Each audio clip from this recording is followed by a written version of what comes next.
Hello dear students, कैसे हो सब। आशा करता हूँ सभी अच्छे होंगे।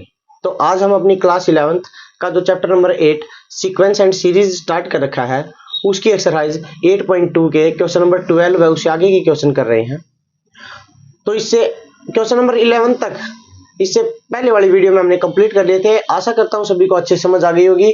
तो आओ स्टार्ट करते हैं। अपने पास क्वेश्चन नंबर 12 क्या है, देखो क्वेश्चन नंबर 12। तो क्वेश्चन नंबर 12 में बोल रखा है the sum of first 3 terms of a GP. एक जीपी की 3 टर्म का सम अपने पास गिवन है भाई। सम वो अपने पास बोल रखा है 39/10 है। एंड देयर प्रोडक्ट, उनकी प्रोडक्ट गिवन है वो 1 है भाई। बोल रखा find the common ratio and the term, वो उनका कॉमन रेशियो और वो तीनों टर्म्स फाइंड आउट करनी है। तो एक बात जब मैं आपको बताऊं तो यहाँ पर जीपी की बात की है और जीपी में अगर प्रोडक्ट की बात करें तो अपने पास टर्म्स आपको इस तरह से लेट करनी है। यहां लिखेंगे लेट 3 टर्म्स निकालनी। उन तीनों टर्म्स को कैसे लेट करोगे, a/r, a और ar। देखो लेट तो हम वैसे भी ये भी कर सकते थे क्योंकि जीपी तो अपने पास ये भी होती है a/ar लेकिन अगर आप इसको सेलेक्ट करते हैं, इन 3 टर्म्स को लेट करते हैं तो इन तीनों टर्म से क्वेश्चन थोड़ा सा लॉन्ग हो जाता, इसकी कैलकुलेशन लंबी हो जाती। अगर इनको सेलेक्ट करोगे तो कैलकुलेशन थोड़ी सी छोटी हो जाएगी। अब देखो ये अब अपने पास है, तो अगर हम इन 3 टर्म्स को लेट कर लेते हैं a/r, a और ar। अब देखो क्या बोल रखा, जैसे उसने बोल रखा वैसे लिख दो। तीनों का सम मतलब a/r plus a plus ar, ये अपने पास 39/10। तीनों की product a/r multiply a multiply ar वो 1 है भाई। अब देखो r से r कैंसिल, a तीनों की मल्टीप्लाई होगी a³ इक्वल टू 1। a की वैल्यू कितनी आ जाएगी, 1 आ जाएगी। इस a की वैल्यू को यहां पुट कर दो भाई, यहां पुट करोगे हो जाएगा 1/r प्लस 1, यहां 1 पुट करेंगे तो हो जाएगा r equal to 39/10। r LCM लेंगे तो हो जाएगा 1 प्लस 1 के r के साथ मल्टीप्लाई r के r के साथ r स्क्वायर अपॉन में r equal to 39/10। Cross multiply करवा दो भाई। क्रॉस मल्टीप्लाई करवाएंगे तो अपने पास 10 की 1 के साथ मल्टीप्लाई 10 की r के साथ 10r, 10 की r स्क्वायर के साथ 10r स्क्वायर और r की 39 के साथ 39r। इस 39r को लेफ्ट साइड लेके आ जाओ। देखो ये हो जाएगा 10r square plus 10r plus 10 minus 39r और इक्वल टू 0। अब देखो 10r माइनस 39r कितना बचेगा अपने पास, ये हो जाएगा 10r स्क्वायर माइनस का 29r और प्लस का 10 और इक्वल टू 0। यहां तक कोई डाउट हो बता दो, कमेंट कर सकते हो कोई भी डाउट हो तो। अब देखो ये बन गया अपने पास क्वाड्रेटिक इक्वेशन, और क्वाड्रेटिक इक्वेशन के आपको फैक्टर बनाने आराम से आते हैं। इन दोनों की मल्टीप्लाई, तो मल्टीप्लाई आनी चाहिए 100 और बीच वाला होता है सम आना चाहिए माइनस का 29। तो फैक्टर हो जाएंगे 10r square minus 25r minus 4r और प्लस का 10 और इक्वल टू 0। यहां से कॉमन है 5r, ये बच जाएगा 2r माइनस 5। यहां से कॉमन है माइनस का 2, ये बच जाएगा 2r माइनस 5 और इक्वल टू 0। इसमें से कॉमन आ जाएगा 2r माइनस 5, ये बच जाएगा 5r माइनस 2 और इक्वल टू 0। दोनों फैक्टर को 0 के इक्वल पुट कर दो तो हो जाएगा 2r माइनस 5 इक्वल टू 0 और 5r माइनस 2 इक्वल टू 0। ये लो, यहां से r की वैल्यू निकालोगे माइनस का 5 इस साइड आके प्लस का, और ये मल्टीप्लाई में इस साइड आके डिवाइड में, तो r की वैल्यू आ गई 5/2। यहां से निकालोगे तो ये माइनस का 2 इस साइड आके प्लस का 2, ये मल्टीप्लाई में 5 है इस साइड आके डिवाइड में, तो यहां से r की वैल्यू आ जाएगी 2/5। अब ये लो भाई कॉमन रेशियो आ गया अपने पास, 2 कॉमन रेशियो आ गए। तो ये 3 टर्म्स है ना, ये फाइंड आउट करनी रह गई। ये फाइंड आउट करने के लिए लिखोगे इफ r इक्वल टू 5/2। अगर r की वैल्यू 5/2 हो तो 3 टर्म्स क्या होंगी वो देखो। a की वैल्यू a की जगह पुट कर दो 1, r की जगह पुट कर दो 5/2, फिर 1 और फिर 1 इंटू 5/2, तो ये आ जाएगा अपने पास, ये रेसिप्रोकल हो जाएगा, चेंज हो जाएगा, तो ये हो जाएगा 2/5, ये हो जाएगा 1, ये आ जाएगा 5/2। एक तो 3 टर्म्स आ जाएंगी ये कब, जब r की वैल्यू अपने पास 5/2 हो।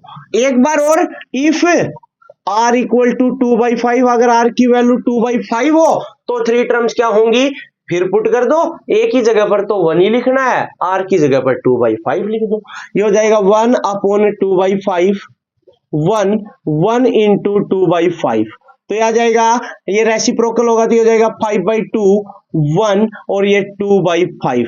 ये लो भाई आपके क्वेश्चन नंबर 12 का आंसर आ जाएगा।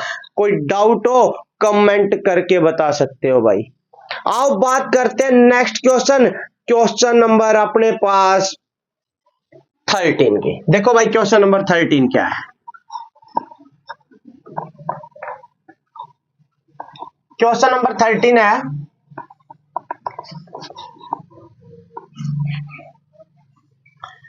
ये बोल रखा है how many terms, number of terms निकालनी है ऑफ ए जीपी। एक जीपी है वो है अपने पास 3 स्क्वायर 3 क्यूब, ये बोल रखा है ये जीपी है, इसमें कितनी टर्म्स हैं, नंबर ऑफ टर्म्स निकालनी है। If needed to give the sum, उसका सम गिवन है भाई SN, वो बोल रखा 120 है, 120। ये बोल रखा है इसमें कितनी टर्म्स होंगी।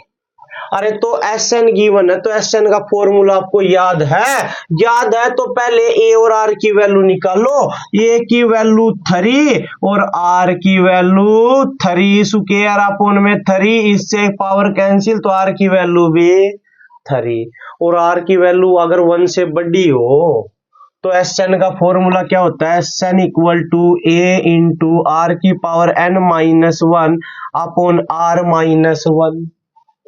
SN की जगह पर 120, A की जगह पर 3, R की जगह पर 3, इसकी पावर n-1 अपॉन 3-1।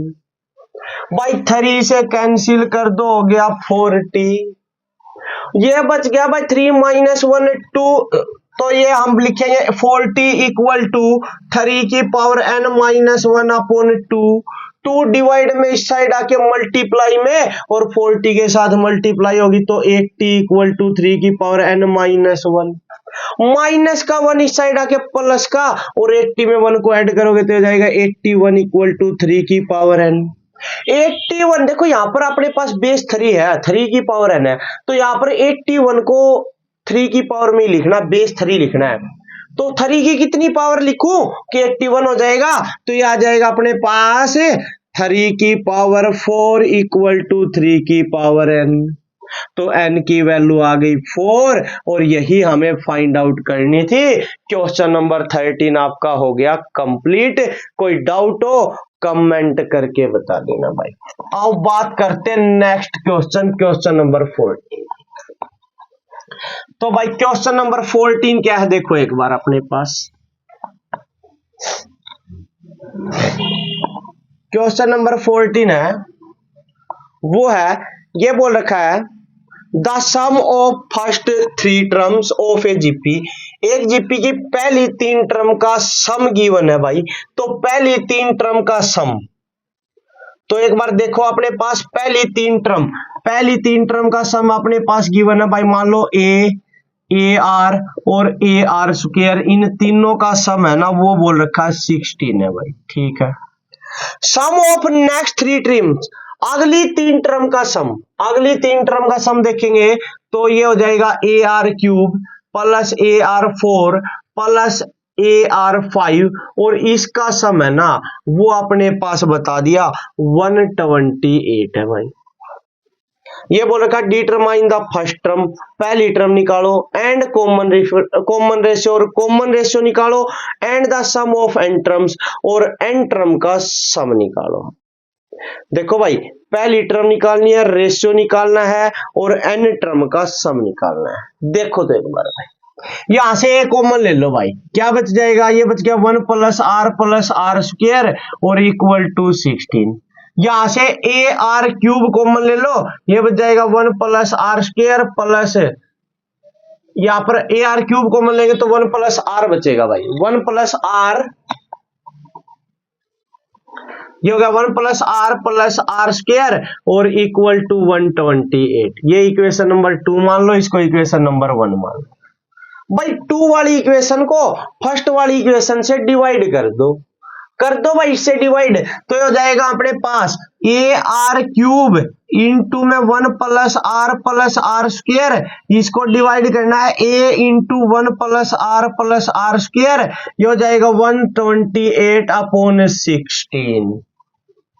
भाई ए से ए कैंसिल और इस 1 प्लस आर स्क्वायर से ये 1 प्लस आर स्क्वायर कैंसिल। भाई 16 से कैंसिल कर देंगे 8, आर क्यूब इक्वल आ गया 8 के, और आर क्यूब अगर 8 के इक्वल है तो इस 8 किसका क्यूब होता है वो देख लो, 8 क्यूब होता है 2 का, तो आर की वैल्यू आ गई भाई 2। और आर की वैल्यू 2, ए की वैल्यू निकाल लेंगे यार, ए की वैल्यू निकालने के लिए आर की वैल्यू को कर दो इक्वेशन नंबर 1 में पुट करेंगे, ये हो जाएगा 1 प्लस 2 का square 4 equal to 16, a into ये हो गया भाई 3 और 4 7 इक्वल टू 16, और ए की वैल्यू आ जाएगी मल्टीप्लाई में इस साइड आके डिवाइड में, तो ए आ गया भाई 16/7। ये लो भाई कॉमन रेशियो आ गया, फर्स्ट टर्म आ गई, बस निकालना रह गया सम ऑफ एन टर्म का सम निकालना है, और एन टर्म का सम निकालने के लिए एस एन का फॉर्मूला आपको पता है, ए इंटू आर की power n minus 1 upon r minus 1। अरे एन की जगह पर एन ही लिखना है तो एस एन, ए की जगह पर लिखेंगे भाई 16/7, ठीक है भाई। आर की जगह पर लिखेगा, आर की वैल्यू 2 है तो 2 की power n minus 1 upon 2 minus 1, और 2 माइनस 1 बनेगा 1, तो ये लिख देंगे 16/7 इंटू 2 की पावर n माइनस 1। आपका क्वेश्चन नंबर 14 का आंसर आ जाएगा भाई। कोई डाउट हो एक बार बता जरूर देना भाई। आओ बात करते हैं नेक्स्ट क्वेश्चन नंबर 15। देखो क्या है क्वेश्चन नंबर 15।